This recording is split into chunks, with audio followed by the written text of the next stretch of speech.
Hello, my name is Roy Potter, and I'd like to welcome you to this YouTube site, Roy Potter QA. And that, of course, stands for Roy Potter Question and Answer. And this is the place where we're going to explore issues that are current and past. You might wonder why I'm standing in front of a star field, and the reason I'm in front of this star field is so that it represents the universality of all the questions and answers that we're going to go through.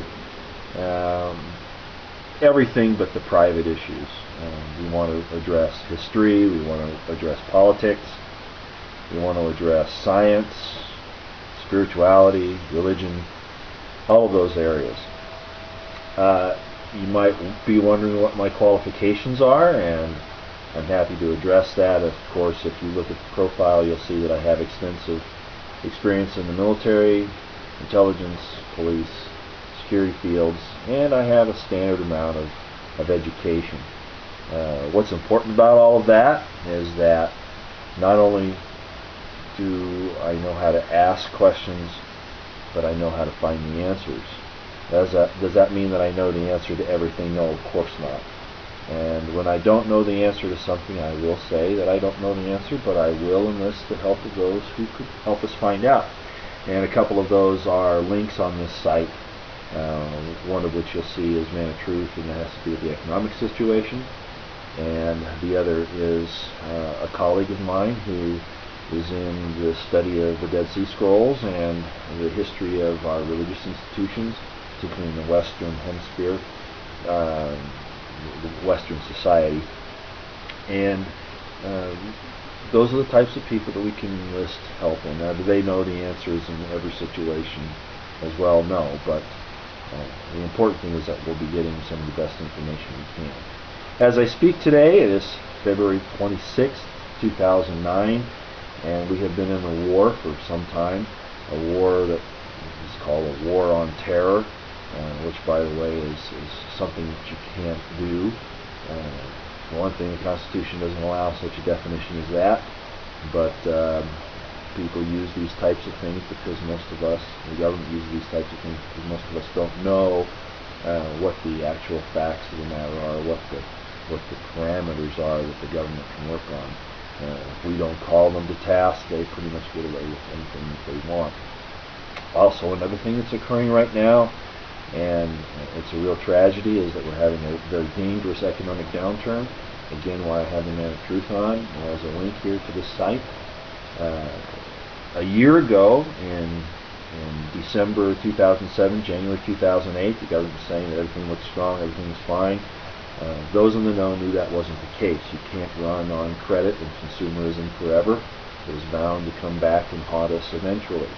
The subprime loans on mortgages, right now I find it incredible that they're trying to blame the homeowners, but the real people that were pushing those were the mortgage brokers and the government. And of course the people are going to accept them when they can, especially if they think things are only going to get better. The real problem here was dishonesty on the part of government officials and on American corporations, and that's the sad part. As I said, just now they're admitting within the last 2 months that the recession started a year ago. We are on the brink of a major depression at this point. Of course, they're not going to admit that. You can't fight credit with credit any more than you can fight fire with fire and have it work effectively. So the depression is only around the corner, and I'm afraid that this is probably going to be worse than the depression of the 30s. Now, a little hope here, and the hope has nothing to do with our establishment institutions. Men have created this financial empire to control the means of production. Just the same thing that they talk about as being the bad parts of the Soviet Union in old times, or communism, or whatever. The same things exist here. Do we really have capitalism now, true capitalism? Ladies and gentlemen, we're supposed to be a democratic republic. We haven't been for a long time. We're supposed to be governed by Constitution, by the Constitution of the United States, which is not supposed to chain the people. The purpose of the Constitution is to chain the government. We've forgotten those principles because we're all a little greedy. So getting back to the economic situation, it's here because those few have controlled the monetary system for power, political power, economic power, and their own benefit. That's why the Constitution is written, is to protect us from those types of things, or at least give us the tools to do something about it if it goes awry, which it obviously has. But the point of hope that I want to bring out is this. If the monetary system failed completely, if everything fell apart tomorrow, it's only because of the power of men and their manipulation of that for their own gain that we will suffer. Because the earth can still produce food, the earth can still produce the minerals, the metals, everything that we need to use. It can take care of us. Of course, we need to take care of it, but it has the capability to take care of us, even if our economy fails. So, go out and start your gardens, start to work with your neighbors and your friends, your family. Learn to make the things that you need, barter. As I said, the earth can perform it. It's who controls those resources that has brought this difficulty upon us, and primarily on the monetary system. We were warned very early on by our forefathers about national banking systems, international banking systems, international treaties, all those things that tie us down. Why the big push for globalization a few years ago? You see where it got us? There are nations for a reason, because just like individuals, you can't trust them. You need to bind them up and make sure that your borders are protected, whether it be your house, in your yard, the inside of your car when you're traveling down the road, or the borders of our country. We can be open, we can be generous, we can be charitable, but we have to be able to protect ourselves first.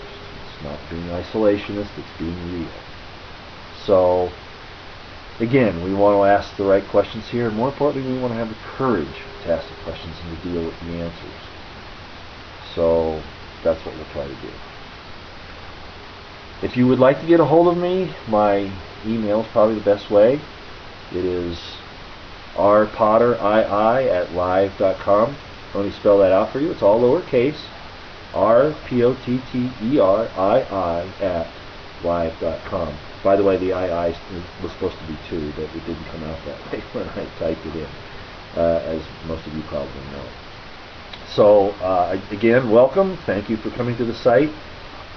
We'll have a good time talking about some of these things. The background will change from time to time, as I was saying. I want to keep your interest. So it shouldn't be just educational. It should also be entertaining. At least I hope so. So thank you again for joining us, and I look forward to having a good communication with you.